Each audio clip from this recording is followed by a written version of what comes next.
Dragonlance, La Guerra de los Espíritus 3. El nombre del único. Audiolibro editado por Juan Pablo Flores Montaño. Para El Amo del Calabozo. 2021.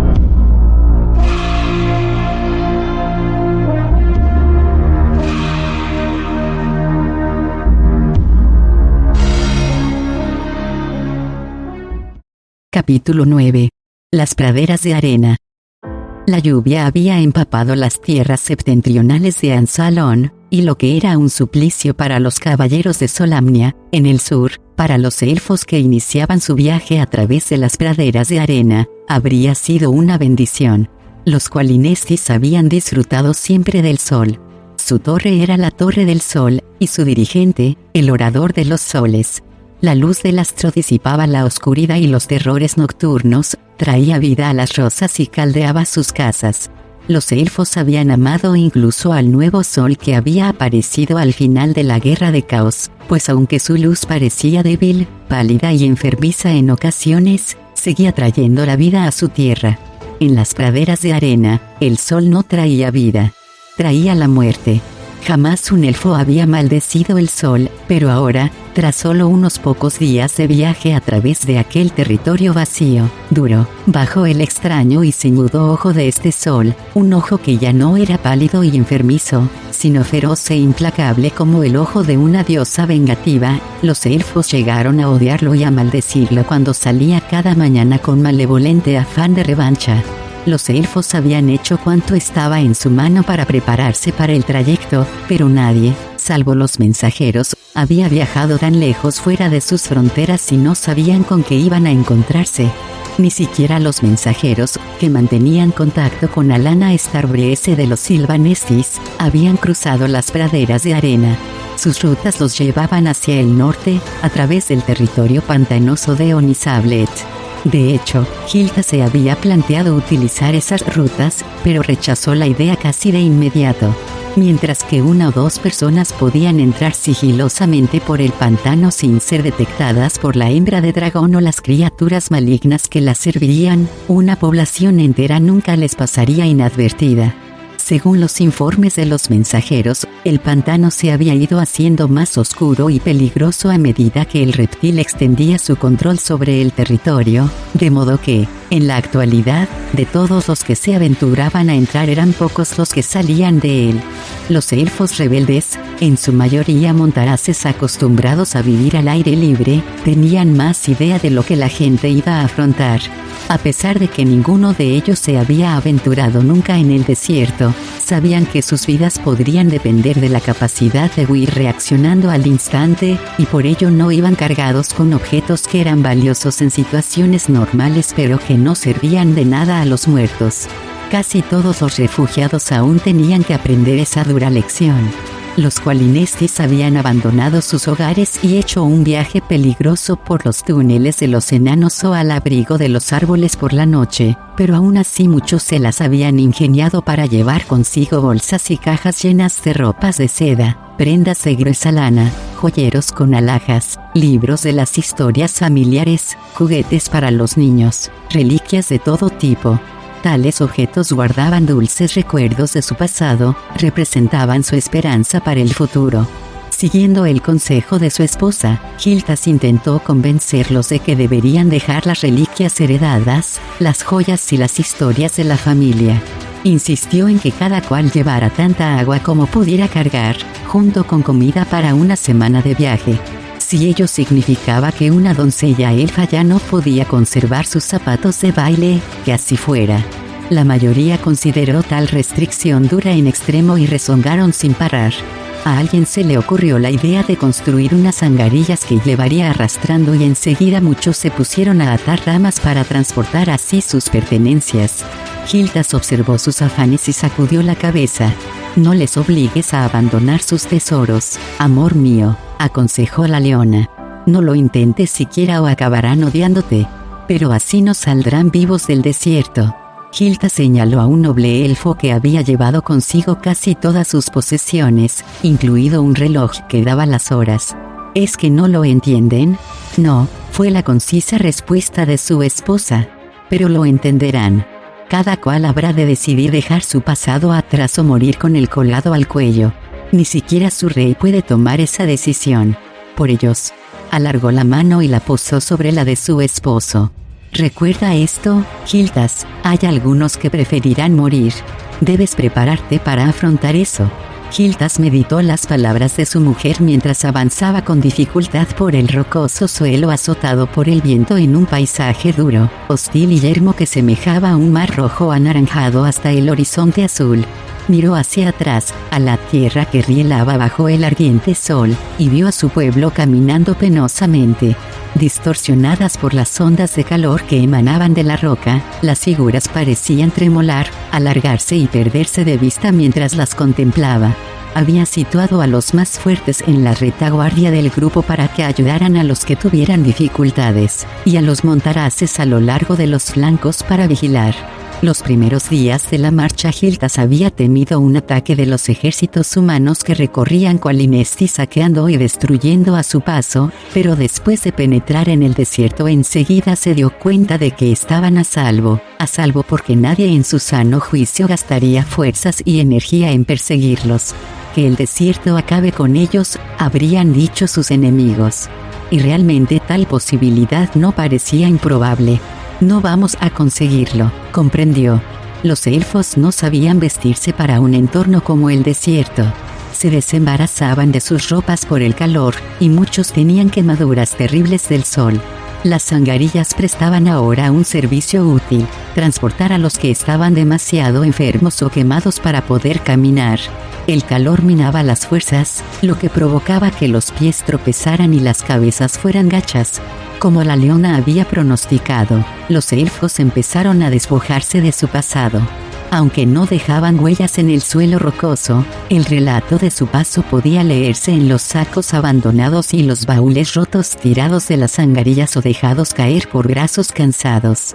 El avance era lento, descorazonadoramente lento. Según los mapas, tendrían que cruzar 400 kilómetros de desierto antes de llegar a lo que quedaba de la calzada del rey que conducía a Silvanesti. Haciendo solo unos cuantos kilómetros al día, se quedarían sin agua y comida mucho antes de que hubieran recorrido la mitad del trayecto. Gildas había oído que existían sitios en el desierto donde se podía encontrar agua, pero no estaban señalados en los mapas y él ignoraba cómo hallarlos. Albergaba una esperanza, la esperanza que lo había conducido a atreverse a realizar este peligroso viaje. Tenía que intentar encontrar a las gentes que habitaban las praderas, las gentes que habían hecho su hogar de esta inhóspita y desolada tierra. Sin su ayuda, la nación Qualinesti perecería. El joven monarca había supuesto, ingenuamente, que viajar por las praderas de arena era similar a viajar por otras partes de Ansalón, donde uno encontraba pueblos y ciudades tras una jornada de marcha. Le habían dicho que había un pueblo de las gentes de las praderas en un lugar llamado Duntol. El mapa situaba a Duntol más o menos al este de Thorvardin. Y en esa dirección viajaron los elfos, rectos hacia el sol matinal, pero no vieron señales de ningún pueblo. Oteando la inmensa extensión de brillante roca roja, Gildas divisaba kilómetros en todas direcciones, y mirara donde mirara no veía rastro de nada excepto más rocas. La gente bebía demasiada agua, de modo que ordenó que los montaraces recogieran los odres y la racionaran. Mandó hacer lo mismo con la comida. A los elfos les enfadó y les asustó tener que entregar su valiosa agua. Algunos se resistieron, otros suplicaron con lágrimas en los ojos. Gildas tuvo que ser firme y duro, y hubo quienes dejaron de maldecir al sol para maldecir al rey. Por suerte para Gildas, su único golpe de suerte, el prefecto Paltainón tenía quemaduras del sol tan importantes que se sentía demasiado enfermo para causar problemas. Cuando el agua se acabe, podremos sacar sangre a los caballos y vivir de ella durante unos pocos días, dijo la leona. ¿Y qué pasará cuando mueran?, preguntó su marido. Ella se encogió de hombros. Al día siguiente, 2 personas murieron por las quemaduras que sufrían. No pudieron enterrarlas, porque ninguna herramienta de las que llevaban rompería la sólida roca. Tampoco había piedras en la llanura barrida por el viento para cubrir los cadáveres con ellas. Finalmente los envolvieron en capas de lana y bajaron con cuerdas los cuerpos a una de las profundas grietas que se abrían en la roca. Mareado por caminar bajo el sol abrasador, Gildas escuchaba los lamentos de aquellos que lloraban a los muertos. Bajó la mirada hacia la grieta y pensó, aturdido, en el bendito frescor que debía de haber allí abajo. Sintió un roce en el brazo. «Tenemos compañía», advirtió la leona, señalando al norte. Gildas se resguardó los ojos con la mano e intentó atisbar a través del intenso resplandor. A lo lejos, rielantes por las ondas de calor, vislumbró 3 jinetes a caballo. No distinguía detalles, eran manchas informes contra el horizonte. Miró fijamente hasta que los ojos le lloraron, albergando la esperanza de ver aproximarse a los jinetes, pero estos no se movieron. El rey agitó los brazos y gritó hasta enronquecer, pero los jinetes se limitaron a permanecer inmóviles. No queriendo perder más tiempo, Gildas dio la orden de que se reanudara la marcha. «Los observadores se mueven ahora», dijo la leona. «Pero no hacia nosotros», adujo Gildas, angustiado por la decepción. Los jinetes avanzaban en paralelo con los elfos, a veces perdiéndose de vista entre las rocas, pero siempre reapareciendo. Hacían notar su presencia para que los elfos se dieran cuenta de que se los vigilaba. Los extraños jinetes no parecían amenazadores, pero tampoco tenían necesidad de serlo. Si veían a los elfos como enemigos, el sol abrasador era la única arma que necesitaban. El llanto de los niños y los gemidos de los enfermos y los moribundos fue más de lo que Gildas pudo soportar. «¿Vas a hablar con ellos?», adivinó la leona con la voz ronca por la falta de agua. Él asintió con la cabeza. Tenía demasiado seca la boca para malgastar saliva. Si son habitantes de las praderas, detestan a los extraños que entran en su territorio, le advirtió su mujer. Podrían matarte. Gildas volvió a asentir en silencio, luego le agarró la mano, se la llevó a los labios y la besó. Hizo girar a su caballo y cabalgó hacia el norte, en dirección a los desconocidos jinetes. La leona hizo detener la marcha, y los elfos se dejaron caer en el ardiente suelo rocoso. Algunos siguieron con la mirada a su joven rey, pero la mayoría estaban demasiado cansados y abatidos para preocuparse por su suerte o por la de ellos mismos. Los extraños jinetes no galoparon al encuentro de Gildas y tampoco se alejaron. Esperaron a que llegara. El rey todavía no distinguía detalles y, a medida que se aproximaba, entendió la razón. Los jinetes iban envueltos en ropas blancas que los cubrían de la cabeza a los pies, protegiéndolos del sol y del calor. También vio que llevaban espada al costado. Ojos oscuros, entrecerrados para protegerse de la luz del sol, lo observaron desde las sombras arrojadas por los pliegues de la tela que envolvía sus cabezas. Eran unos ojos fríos, desapasionados, que no traslucían los pensamientos. Uno de los jinetes taconeó a su caballo situándose delante, como si estuviera al mando.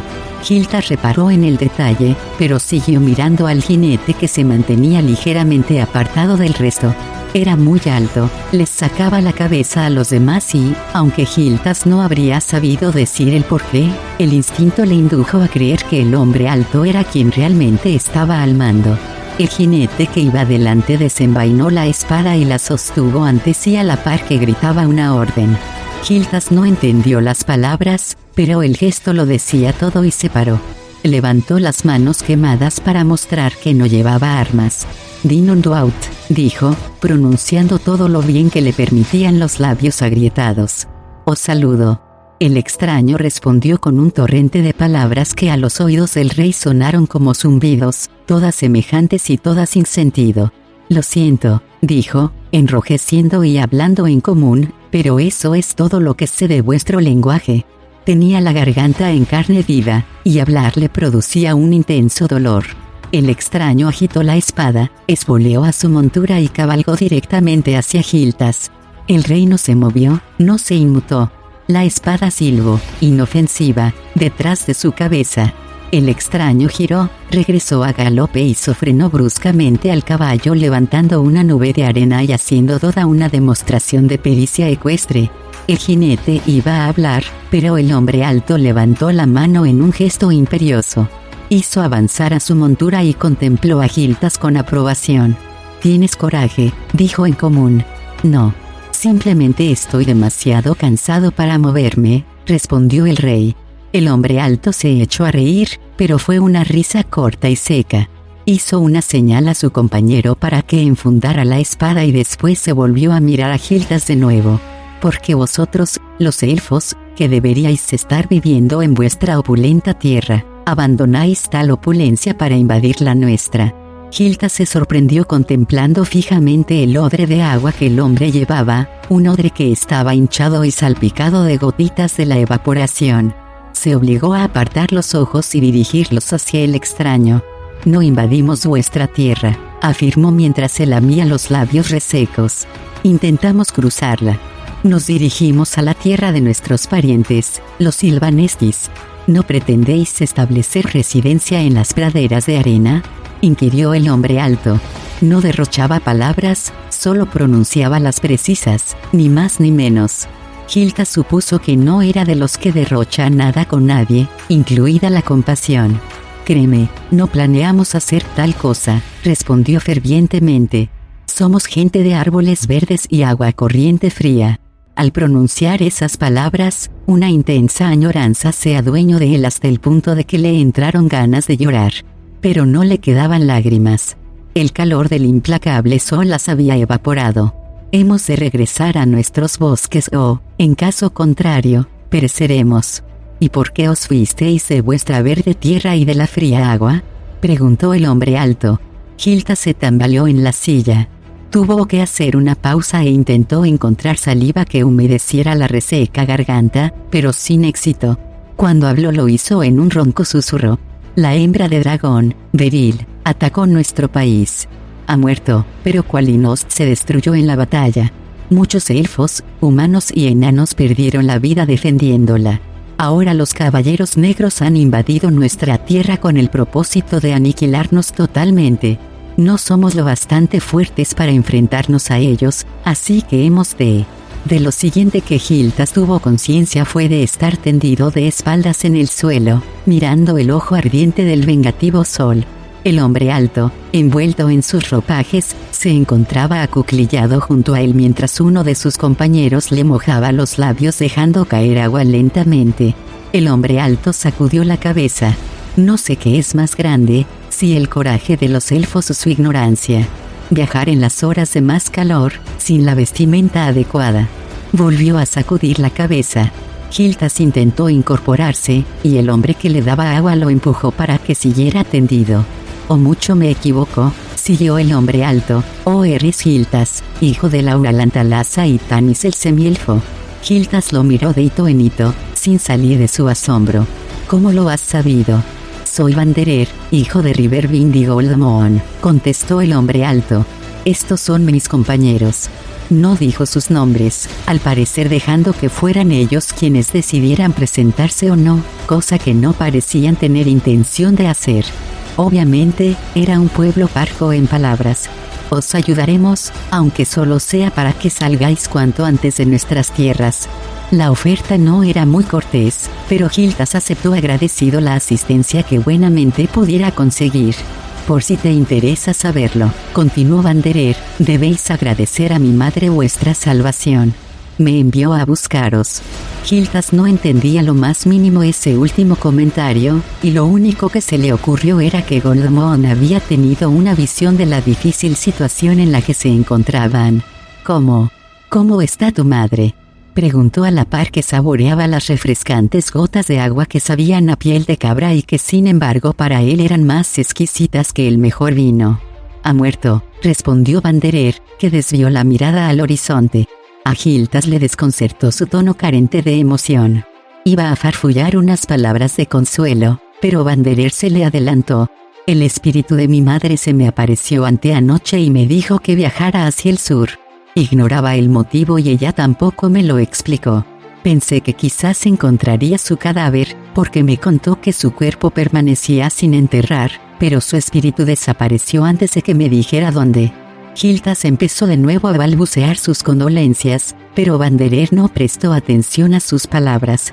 En cambio, siguió en voz baja: «Os encuentro a ti y a tu gente.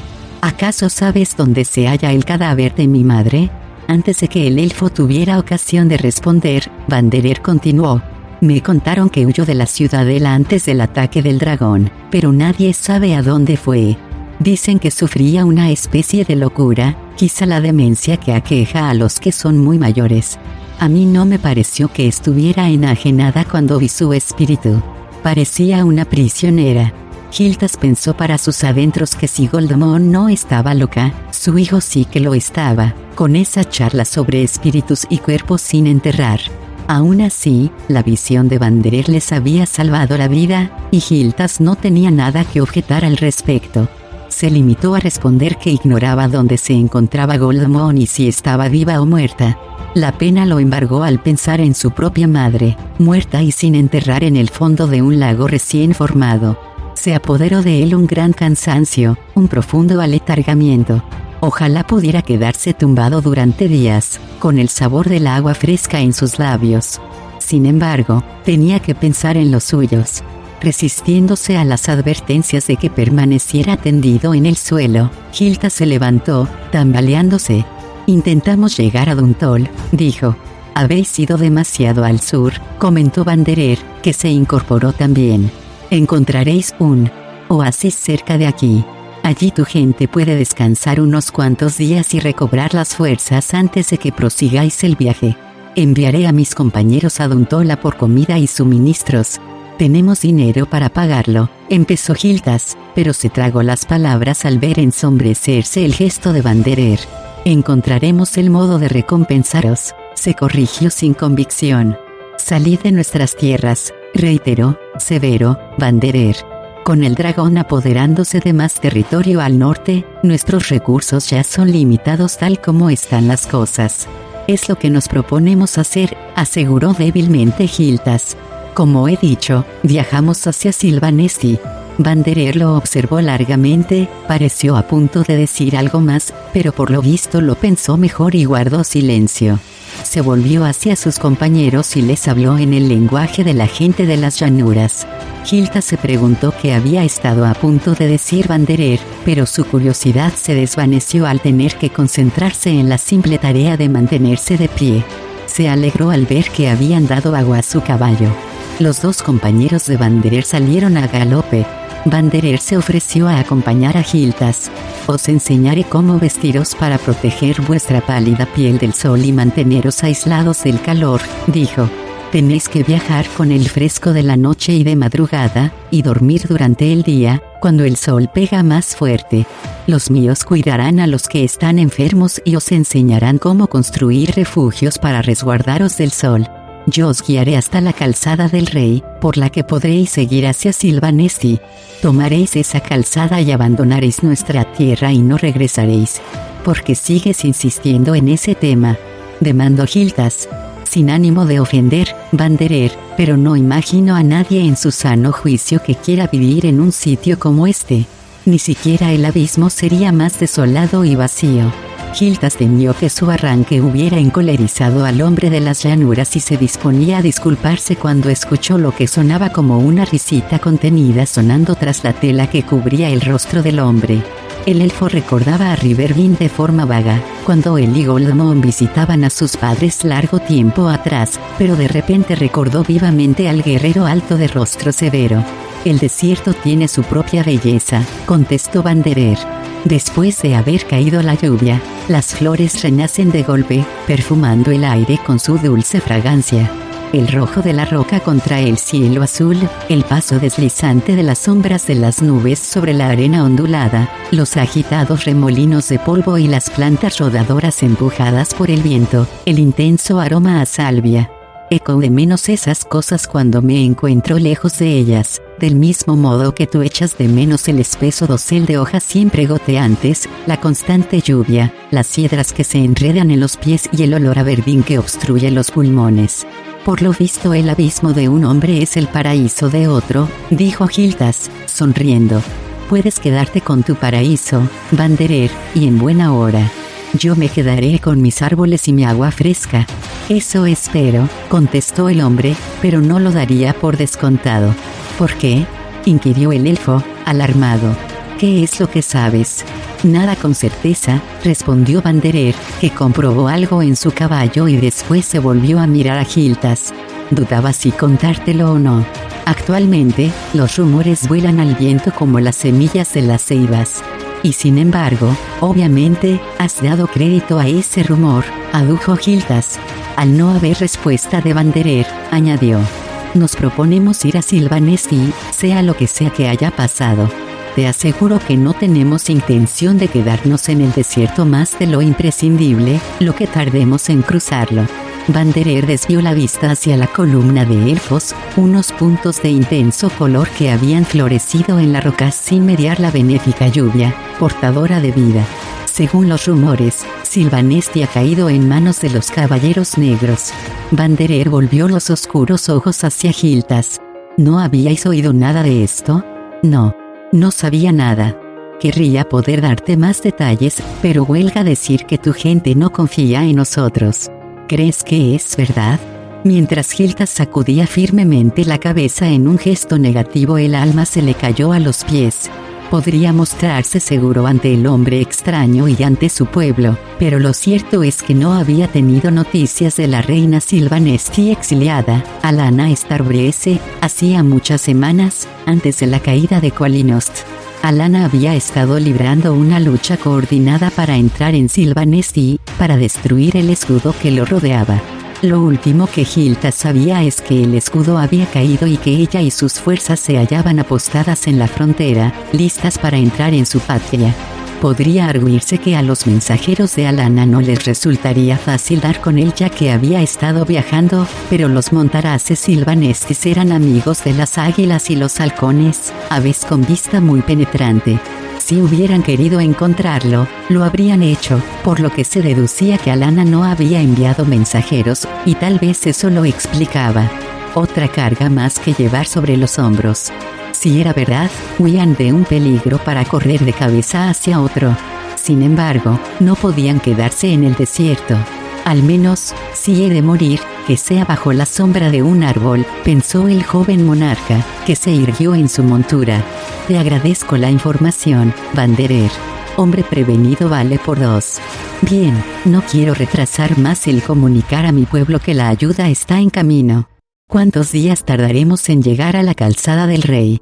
Eso depende de vuestro coraje, contestó Vanderer.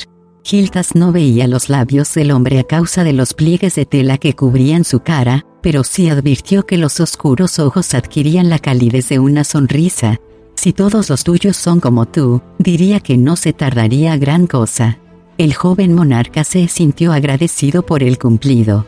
Ojalá lo mereciera. Después de todo, lo que se interpretaba como coraje podría ser solo agotamiento. Capítulo 10. Entrar en la prisión. Gerard planeaba entrar en Solantus a pie. Dejó al animal en el establo de una posada junto a la calzada, a unos 4 kilómetros de la ciudad. El joven Richard le había recomendado ese establecimiento. Aprovechó para tomar una comida caliente, que era lo mejor que se podía decir de la pitanza, mientras se ponía al día de los chismes locales. Dijo que era mercenario y que tal vez hubiera trabajo para él en la gran ciudad. De inmediato le informaron de cuánto necesitaba y más de lo que habría querido saber sobre la desastrosa derrota de los caballeros de Solamnia y la toma de la ciudad por los caballeros de Neraka. No había habido muchos viajeros desde la caída de Solantus, varias semanas atrás, pero la posadera confiaba en que el negocio mejoraría a no tardar. Las noticias que llegaban de Solantus indicaban que a los ciudadanos no se les estaba torturando ni asesinando a montones, como se había temido, sino que por el contrario se les trataba bien y se les animaba a continuar con sus tareas diarias como si nada hubiera pasado. Oh, sí, claro que a unas cuantas personas se las había metido en prisión, pero seguramente se lo merecían. La cabecilla al mando de los caballeros, de la que se decía que era una chiquilla, no estaba cortando cabezas, sino predicando a la gente sobre el nuevo Dios, que había acudido para cuidarlos. Incluso había llegado a dar la orden de limpiar y restaurar un antiguo templo de Paladine, que se dedicaría a ese nuevo Dios. Iba por la ciudad curando a los enfermos y realizando milagros, y tenía prendada a la gente de Solantus, que empezaba a adorarla. Las rutas mercantiles entre Solantus y Palantas, largo tiempo cerradas, se habían vuelto a abrir, lo que había sido motivo de felicidad para los mercaderes. En resumen, concluyó la posadera, que las cosas podían haber sido peor. Oí decir que había por aquí dragones malignos, comentó Gerard, que echó parte de la cerveza pasada en el jugo cuajado de la carne asada, único modo de hacer agradable al paladar ambas cosas. Y lo que es peor, bajó el tono de voz. Me dijeron que los muertos caminaban por Solantus. La mujer resopló con desdén. Había oído algo respecto a eso, pero ella no había visto dragones y ningún fantasma había entrado en la posada pidiendo comida. Riendo su propio chiste, siguió con su trabajo de proporcionar una buena indigestión a otros incautos huéspedes y dejó a Gerard, que dio lo que le quedaba de la comida al perro de la posada mientras reflexionaba sobre lo que la mujer le había contado. Sabía la verdad de lo ocurrido. Había visto a los dragones azules y rojos sobrevolando la ciudad y había visto las almas de los muertos rodeando la muralla. Aún se le erizaba el pelo en la nuca cuando recordaba aquel ejército de ojos vacíos y bocas abiertas, manos traslúcidas y dedos que se tendían anhelantes hacia él a través del abismo de la muerte. No, aquello había sido real. Inexplicable, pero muy real. Le sorprendió enterarse de que a los vecinos de Solantus se los tratara tan bien, aunque no le extrañó que, al parecer, estuvieran prendados de Mina. Solo había sostenido una breve conversación con la carismática cabecilla de los Caballeros Negros, pero aún así conservaba una imagen vivida de ella, podía ver los impasibles ojos ambarinos, oír el timbre de su voz, recordar cada palabra que había pronunciado. El hecho de que se diera tan excelente trato a los solantinos, facilitaría o dificultaría su tarea. Barajó argumentos en pro y en contra, y al final llegó a la conclusión de que el único modo de saberlo era ir allí y descubrirlo por sí mismo. Pagó la comida y por la estancia del caballo en el establo, tras lo cual emprendió camino hacia Solantus, a pie. Tenía las murallas a la vista, pero no entró de inmediato. Se sentó en una arboleda, desde donde podía observar sin ser visto. Necesitaba obtener más información sobre la ciudad, y la necesitaba de cierto tipo de persona. Llevaba sentado allí unos 30 minutos cuando se abrió un portillo de las puertas principales y salieron lanzados varios cuerpos pequeños, como si los hubieran empujado por detrás. La casualidad quiso que uno de ellos pasara muy cerca de donde estaba Gerard. Este lo llamó, acompañando su llamada con un gesto amistoso, y el cuerpecillo, que pertenecía a un kender, se acercó al punto para charlar. Recordándose que aquello lo hacía por una noble causa, Gerard se armó de valor, sonrió amistosamente al kender y lo invitó a sentarse. «Traga canto copete enredado», dijo el kender, a modo de presentación. «Caray, mira que eres feo», añadió alegremente mientras contemplaba, admirado, el rostro picado de viruela de Gerard y el rebelde cabello rubio panoja. «Probablemente eres uno de los humanos más feos que he visto en mi vida».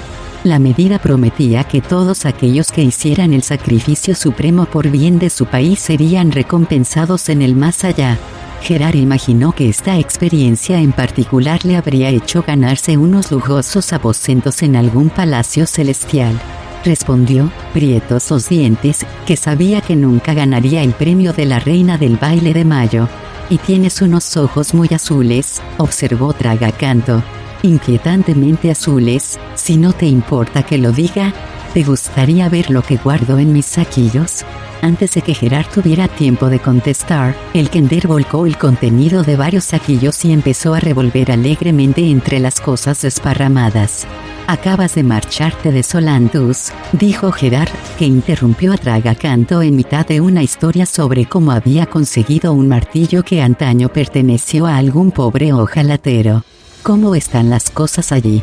He oído que los Caballeros Negros han tomado la ciudad». El kender asintió con un vigoroso cabeceo. «Es más o menos como siempre», contestó. «Los guardias rodeándonos y echándonos fuera. Solo que ahora nos llevan más pronto a ese sitio que antes pertenecía a los místicos y anteriormente era un templo a no sé qué dios. Llevaron a un grupo de místicos de la Ciudadela de la Luz y hablaron con ellos. Qué divertido fue verlo, vaya que sí». Una chica estaba frente a ellos, vestida como uno de los caballeros. Tenía unos ojos muy raros. Más raros que los tuyos. Se plantó delante de los místicos y les dijo todo sobre el Dios único, y les mostró a una hermosa dama metida en una caja de ámbar, y les contó que el único ya había realizado un milagro y le había dado a la hermosa dama su juventud y belleza, y que el único iba a realizar otro milagro y traer de vuelta a la vida a la hermosa dama. Los místicos miraron fijamente a la hermosa dama y algunos de ellos empezaron a llorar. La chica les preguntó si querían saber más sobre ese Dios único, y a los que contestaron que sí los sacaron por un lado y a los que dijeron no, por otro, incluido un anciano al que llamaban Maestro de la Estrella, o algo así. Y entonces la chica vino hacia nosotros y nos hizo un montón de preguntas, y a continuación nos habló a todos sobre ese nuevo Dios que había venido a Kryn. Y entonces nos preguntó si nos gustaría adorar a ese Dios y servirle. ¿Y qué dijiste?, inquirió Gerard, despierta la curiosidad. Vaya, pues que sí, por supuesto, contestó Tragacanto, sorprendido de que Gerard hubiese podido pensar otra cosa. Habría sido descortés negarse, ¿no te parece? Puesto que ese nuevo Dios se ha tomado tanto trabajo en venir hasta aquí y todo lo demás, lo normal es que hagamos todo lo posible por mostrarnos animosos. ¿Y no crees que podría ser peligroso adorar a un Dios del que no sabes nada? Oh, sé un montón sobre él, le aseguró Tragacanto. Al menos, todo lo que parece importante. A ese Dios le gustan mucho los Kenders, según dijo la chica. Muchísimo. Tanto que está buscando a uno en particular. Si cualquiera de nosotros lo encontramos, se supone que tenemos que llevárselo a la chica y ella nos dará una gran recompensa. Todos prometimos que lo haríamos, y eso es lo que voy a hacer, encontrar a ese Kender. ¿No lo habrás visto tú, por casualidad? Eres el primer Kender que veo desde hace días, repuso Gerard, que para sus adentros pensó, y con suerte, el último punto. ¿Cómo os las arregláis para entrar en la ciudad sin? Se llama, le interrumpió Tragacanto, muy centrado en su misión, el Tasleofurfot, y él. ¿Cómo?, exclamó Gerard, sorprendido. ¿Qué has dicho? ¿Cuándo? Está lo que dije sobre Solantus y lo que dije de la chica y lo que dije sobre el nuevo dios, del Kender. Ese Kender especial. Dijiste que se llama Tasleofurfot. El Tasleofurfot, le corrigió Tragacanto. Ese él es muy importante, porque no puede ser cualquiera de los Tasleofurfot. No, supongo que no, admitió Gerard mientras recordaba al Kender que había dado inicio a toda esta aventura al ingeniárselas para quedarse encerrado dentro de la tumba de los héroes, en Solace.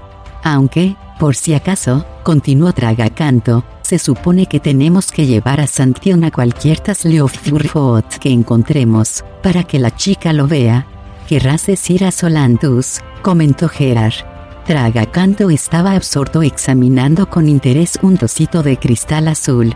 Lo alzó y preguntó con ansiedad, ¿crees que es un zafiro? No, es un trozo roto de cristal azul. Has dicho que se supone que tenéis que llevar al Talburfot a Sanction. Supongo que querías decir Solantus. La chica y su ejército están en Solantus, no en Sanction. ¿Dije Sanction? Tragacanto se rascó la cabeza. Tras pensar un momento, asintió. Sí, dije Sanction, y es lo que quería decir. La chica nos contó que no iba a quedarse en Solantus mucho tiempo. Ella y su ejército se dirigían a Sanction, donde el nuevo dios iba a instaurar un gran templo, y era en Sanction donde quería ver a Burfot. Eso responde a una de mis preguntas, pensó Gerard. Pues yo creo que sí es un zafiro, añadió Tragacanto, y metió el trozo de cristal en el saquillo. Conocí a un Tasleofurfot, empezó, vacilante, Gerard. ¿De veras? Tragacanto se levantó de un brinco y empezó a brincar alrededor del hombre con excitación. ¿Dónde está? ¿Cómo puedo encontrarlo? Hace mucho que no lo veo, adujo Gerard a la par que hacía señas al Kender para que se tranquilizara.